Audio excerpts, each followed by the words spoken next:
votes were going to hell in a handbasket. When you listen to the White House say what they think they can still make constructive progress on, they say it's education, they say it's energy, bizarrely, and they say it's infrastructure. That's what the White House is articulating, are areas where they think they can move forward with Republicans. Yeah. And then you listen to Republicans talk about those things. Yeah. They want to abolish the Department of Energy. They want to start there on That's energy. Right. Abolish the Department of Energy. The people who promoted cap and trade is a Republican idea. The people who promoted it now denouncing it as not only a bad idea, but unconstitutional, socialist, and evil. I mean, the idea that Republicans would come around on energy is impossible to imagine at this point. The White House seems to think that they might. I think the White House Infrastructure knows it. is something that Republicans were with Democrats as recently as the White governor's trying to get in here. Rachel, I feel your pain, but can I offer a concrete proposal that I think would get Republican votes? Yeah. Cap and trade, we don't have the votes for anymore. That's clear. Let's do renewable energy. Let's invest in renewable energy. Let's do a national portfolio standard. Let's make the tax credits permanent for renewable energy. Let's up the R&D for renewable energy. Those are all good things that will create jobs in what is going to be the part of the economy that will drive the world's economy in the next 20 years. We can get votes for that. We ought to be doing it. The Tea Party is already denouncing the whole idea of green jobs as a Marxist myth. You just got Ron Johnson elected in Wisconsin over Russ Feingold, a climate change denier who spent $6 million of his own dollars to get himself in the Senate to take that position that Rachel just spelled out. I feel your pain, but I do think we can make some progress in this field. I mean, look, there's a great saying, it is what it is. It is what it is. We have to deal with it. So I think we stake out some goals that maybe are achievable. On infrastructure, do you know who authored an op-ed piece with me? Jim Inhofe, saying that infrastructure spending is the second most important thing the government can spend money on. Jim Inhofe. So we can't stop trying. We've got to make this thing work in the next 2 years because the economy is stagnating. And Chris, you're right. We've got to do big things. We've got to repair One last thought. The President of the United States is speaking tomorrow at 1 o'clock. What I dread is he'll come out there with a teleprompter. He'll have a speech. We don't need any more speeches. There's no action in these words anymore. They're just words. They're not action words. Is there something he should say he's going to do? Whether it's hire a real chief of staff, a heavyweight, a cabinet-level COO to run this government, something that gives us a sense of action, that we're going to do things. Well, I'm just answering the question. What do you think you got to do tomorrow at 1 o'clock in the afternoon? That seems different than all the words, like Henry Higgins have been going on now for months. Your thoughts? I'll tell you, I haven't even told anybody in the White House this because I'm not necessarily the person they listen to. But that's why I'm asking you. I would, if we could persuade him to do it, I'd announce Colin Powell as chief of staff. Thank you. I think Colin Powell could bring maybe the Republicans and Democrats together. He's got the stature to get nothing to announce tomorrow. That's not going to happen. The man most famous in his last iteration in government for getting rolled by the ways of Washington. There's no question. But Rachel, there are no perfect choices. There are no perfect choices. Yeah, if you were president, would you want me as your chief of staff? Well, I would because you're an executive. I think you need a. Look, this government needs to start doing things. Democrats claim to be the governing party. Well, you better damn well be good at government. That's what your party's good at. Right. They believe in government. The Republican Party doesn't. So if you believe in something, you got to prove its effectiveness. And I don't think this president has done that yet. I think there's been too much. Gee whiz, go up to the Hill, let them put together something called a stimulus bill. Throw together what everybody wants. Cats and dogs. Let Opie do it. And nobody says what's actually real about it. Something you can look around the corner. Oh, there it is. There's the job creation program. You know, it's not there. That's a thought. And we are dependent to some extent on the other side, obviously. The perfect example of frustration was the small business bill. Republicans talk about small business forever, and yet when we put a bill up, $30 billion in lending for small banks to give to small businesses, elimination of capital gains tax, we barely got one vote in the Senate. It took George Voinovich, a good man, frustrated to end the filibuster on that bill. If they don't go for that, what are they going to go for? That's my level of frustration. We got to be honest about this, and we got to try to make it work. but how could they not have been for that bill? You know, Governor, you're the best case I've come across in my late lifetime so far that exemplifies public service. We had the college tour last week at Temple. You should have seen the hand this guy got. They still think you're mayor of Philadelphia. I'm telling you, this Best guy job is I ever public had. service. Best job I This is ever the had. guy. Governor Ed Rendell of Pennsylvania, great thanks. And just for the record, I want to underscore that you asked Rachel what she would do about Chief of Staff if she were president, not Chris, just so we have that. Thank Absolutely. you. Thank you, Governor. See you guys. Why, Have a did I good get the night. wrong answer? No offense. No, just you jumped in when he asked her. Oh, I'm sorry. He gave me a great business idea, said- though. Rachel's A answer will be perfume. available online. That's I gave that. I A tried to- perfume called Eau de Job Site. You know, I stole that line from David Garth. Speaker Presumptive Boehner will be speaking we expect the next half hour. We're going to take a break in anticipation. We'll take a half-hour break. Don't encourage them. We'll be back. Stay with us. I don't know. Maybe he'll bring gifts for everybody, or he'll be more entertaining than Carl Palladino or Christine O'Donnell. That's not possible. I'm overselling it. Our coverage continues after this.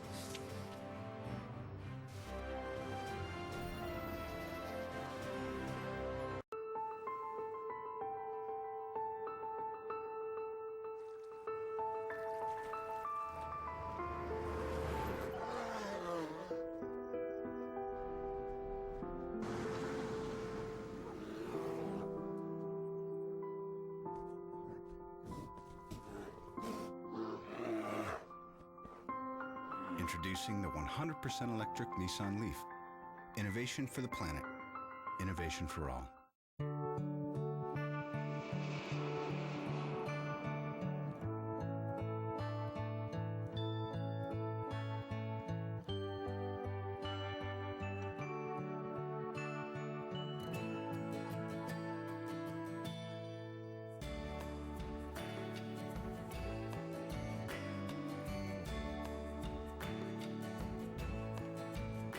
AT&T covers 97% of all Americans. Rethink possible. At first, sure, they couldn't do enough for me. If anything, it was a little too much. But the moment they had my money, nothing. No phone calls, no feedback, no, here's how your money's doing. I mean, what about a little sign that you're still interested? Come on, surprise me. A go-to person to help you get started. Regular detailed analysis of your portfolio. For a whole lot of extras at no extra charge, talk to Chuck.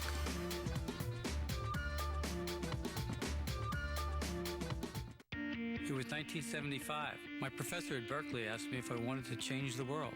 I said, sure. Well, let's grow some algae.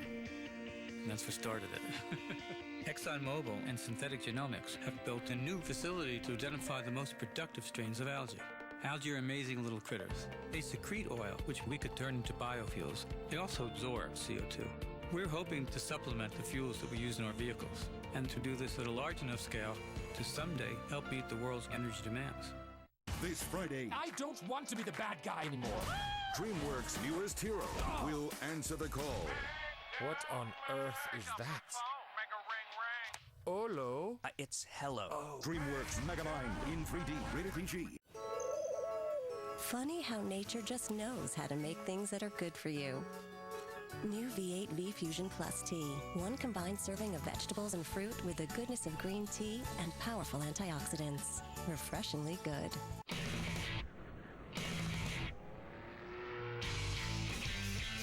If it was simply about money, every bank loan would be a guarantee of success. At GE Capital, loaning money is the start of the relationship, not the end. I work with players every day. At GE Capital, we succeed only when they do. Awesome! Yes! We've got to get you out of the office more often. My turn to drive.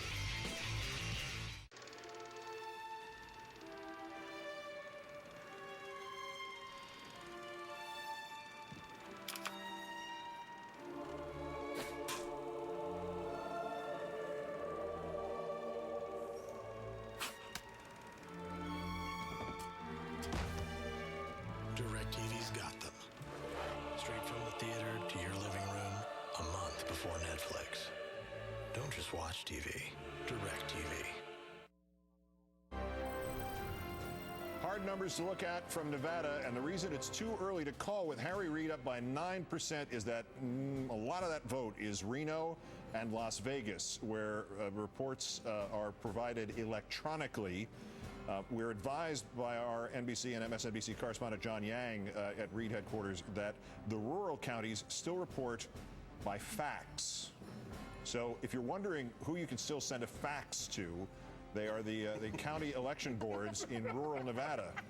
I don't remember what happened to my last fax, but there it is. Nonetheless, that is a 9-point lead with more than 50% of the vote in for Harry Reid over Sharon Angle. So let's start here as we wait for John Boehner's speech as the first speech as the presumptive speaker-elect of the House. I'm mixing my terms here. Let's stick to Harry Reid and to his headquarters and our Ed Schultz. So this was the whispering confidence that you heard about. Was that is that reflected in this first set of numbers, Ed? Well, Keith, you're one of the most popular guys out here right now when you put that number up here because this place erupted.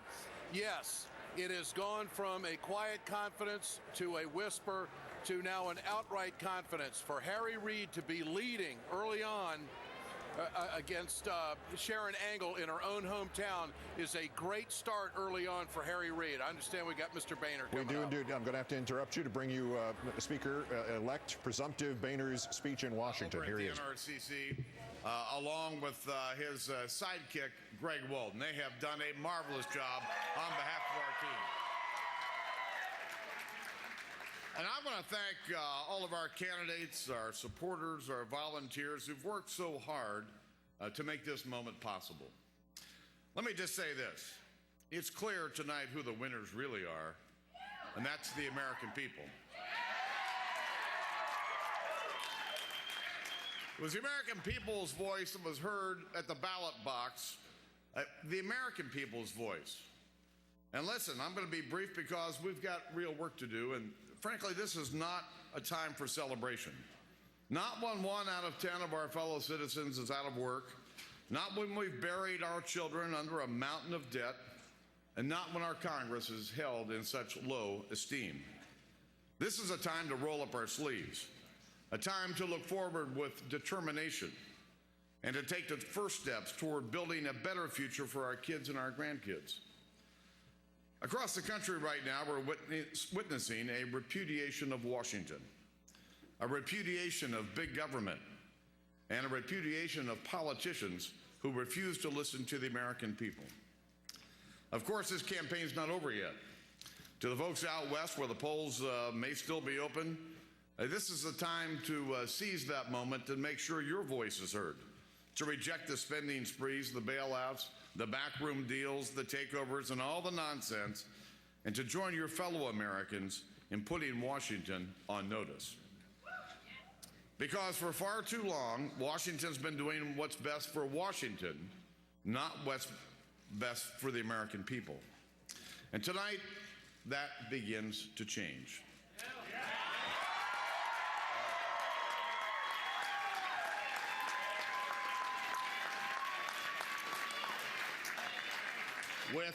With their voices, the American people are demanding a new way forward in Washington.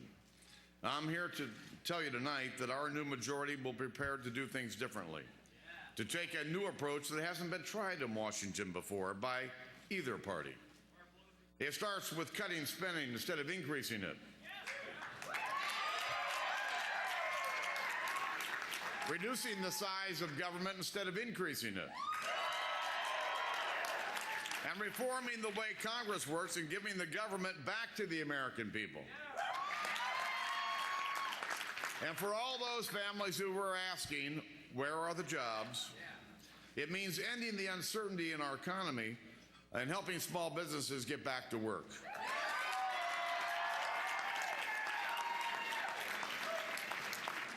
The people's priorities will be our priorities. And the people's agenda will be our agenda. This is our pledge to America, and this is our pledge to you. While our new majority will serve as your voice in the people's house, we must remember it's the president who sets the agenda for our government.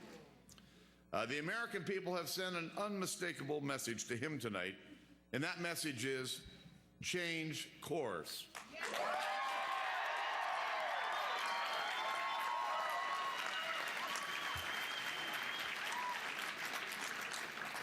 We hope President Obama will now respect the will of the people, change course, and to commit to making changes that they are demanding. And to the extent that he's willing to do that, we're ready to work with him. But make no mistake, the president will find